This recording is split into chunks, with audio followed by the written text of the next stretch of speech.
போது உங்களுக்கு வந்து பாத்தீங்கன்னா அவங்ககிட்ட என்ன திறமை இருக்குன்னு ஃபர்ஸ்ட் அவங்கள நம்ப வைக்கணும். உங்களுக்கு வந்து பாத்தீங்கன்னா ஏன்னா ஒரு ஆள் வந்து மேல வரணும் அப்படின்னா அவங்களுக்கு என்ன திறமை இருக்குன்னு தெரிஞ்சா மட்டும்தான் அவங்க வந்து வெளியே வர முடியும். உங்களுக்கு இங்க நிறைய மக்கள் எப்படி இருக்காங்க அப்படின்னா உங்களுக்கு ஒரு சின்ன ஸ்டோரி சொல்றாங்க. வந்து பாத்தீங்கன்னா ஒருத்தர் வந்து பாத்தீங்கன்னா வாழ்க்கையில வந்து பாத்தீங்க அப்படின்னா வந்து நிறைய வேலைகள் பார்த்து வந்து பாத்தீங்கன்னா அதுல படிப்படியா முன்னேறி வந்து பாத்தீங்கன்னா ஒரு தொழிலை வந்து பாத்தீங்கன்னா பெரிய லெவல்ல வந்து பாத்தீங்கன்னா பண்ணிக்கிட்டு இருக்காரு.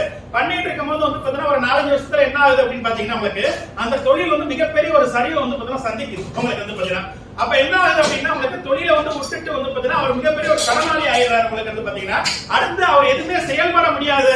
நான் வாழ்க்கையில வந்து பாத்தீங்கன்னா தோல்வி அடைஞ்சேன். உங்களுக்கு என்னால அடுத்த கட்டத்துக்கு வந்து போக முடியாது அப்படிங்கிற நம்பிக்கையில அவர் என்ன பண்றாரு, வீட்டுக்குள்ளேயே முடங்கி உட்கார்ந்துறாரு. உங்களுக்கு கஷ்டப்பட்டு மேல வந்திருக்காரு, கஷ்டப்பட்டு ஒரு தொழில ஆரம்பிச்சிருக்காரு, அதை சக்சஸ்ஃபுல்லா பண்ணிருக்காரு.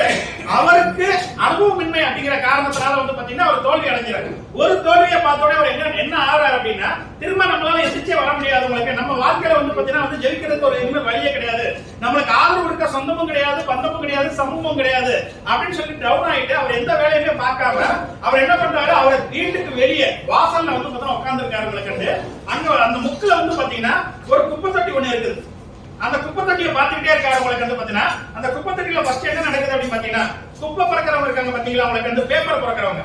இவங்க ஃபர்ஸ்ட் வந்து பாத்தீங்கன்னா அந்த குப்பை தொட்டியில இருந்து பாத்தீங்கன்னா அந்த பேப்பர் எல்லாம் பொறுக்கிட்டு போய் வந்து பாத்தீங்க அப்படின்னா அவங்களுக்கு தேவையான வியாபாரத்தை பாக்குறாங்க. உங்களுக்கு அடுத்து என்ன பண்றாங்க, உங்களுக்கு அந்த குப்பை தொட்டியில இருந்து பாத்தீங்கன்னா இரும்பு பறக்கிறவங்க வந்து பாத்தீங்க அப்படின்னா இரும்பு ஜாமான்கள், தகர ஜாமான்கள் இதெல்லாம் பிறக்கி வந்து பாத்தீங்கன்னா அவருக்கு தேவையான தேவையை அந்த குப்பை தொட்டில இருந்து எடுத்துக்கிறாரு. உங்களுக்கு அதுக்கப்புறம் என்ன பண்றாங்க, உங்களுக்கு வந்து பாத்தீங்க அப்படின்னா உங்களுக்கு வந்து அதாவது பசிக்கிற வந்து பாத்தீங்க அப்படின்னா வந்து ஒரு யாசகம் பெற ஊழியர் வந்து பாத்தீங்க அப்படின்னா அந்த இலைய அங்க வந்து சாப்பாடு இலையா கிடக்குது. உங்களுக்கு வந்து அந்த சாப்பாடை வந்து பாத்தீங்க அப்படின்னா எடுத்து சாப்பிட்டு அவர் நினைச்சிட்டு போயிட்டே இருக்காரு. உங்களுக்கு வந்து அடுத்து இன்னொன்னு வந்து பாத்தீங்கன்னா வந்து அதாவது வாயில்லாத ஜீவன் அவங்களுக்கு வந்து ஆடு மாடு வருது. உங்களுக்கு வந்து அது என்ன பண்ணுது அப்படின்னா அந்த இலைகளை சாப்பிட்டுட்டு அந்த இலைகளை வந்து பாத்தீங்க அப்படின்னா பிரயோஜனமா யூஸ் பண்ணிட்டு போயிட்டே இருக்கு. உங்களுக்கு அப்ப அவர் யோசிக்கிறாரு. உங்களுக்கு வந்து ஒண்ணுக்கும் ஆகாத குப்பை தொட்டி நம்ம நினைச்சிட்டு இருக்கோம். உங்களுக்கு ஆனா அந்த குப்பை தொட்டிய இவ்வளவு பெரிய வந்து பாத்தீங்கன்னா வாய்ப்பை இத்தனை பேருக்கு வந்து உருவாக்கி கொடுக்குது.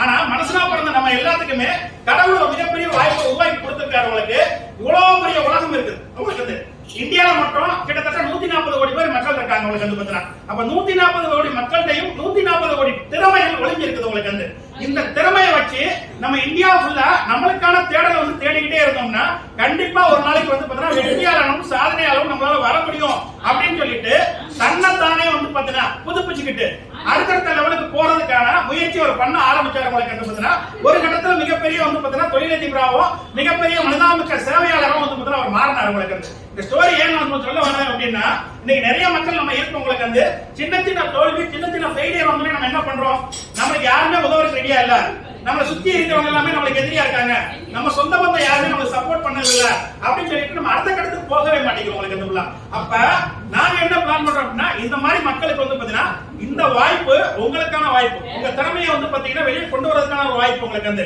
அதை நாங்க உலகம் ஃபுல்லா கொண்டு போய் சேர்க்கிறோம். உங்களுக்கு வந்து அதை பிடிச்சி நீங்க அடுத்த கட்டத்துக்கு வாங்க அப்படிங்கிற காட்டுறதுக்காக மட்டும்தான் இவ்வளவு செலவு பண்ணி வந்து பாத்தீங்கன்னா இந்த ப்ரோக்ராம் நாங்க நடத்துறோம். உங்களுக்கு வந்து பாத்தீங்கன்னா அதனால ஏகப்பட்ட வாய்ப்புகள் அடுத்தது நம்ம உருவாக்கிட்டு இருக்கோம். உங்களுக்கு வந்து எல்லாத்துக்குமே அதுக்கான வந்து பாத்தீங்கன்னா வந்து கண்டிப்பா ஒரு ஆப்பர்ச்சுனிட்டி நம்ம அமைப்புல இருக்கிறவங்களுக்கு வந்து போக போக அதை வந்து பாத்தீங்கன்னா சிறப்பா எல்லாருமே யூஸ் பண்ண முடியும். உங்களுக்கு வந்து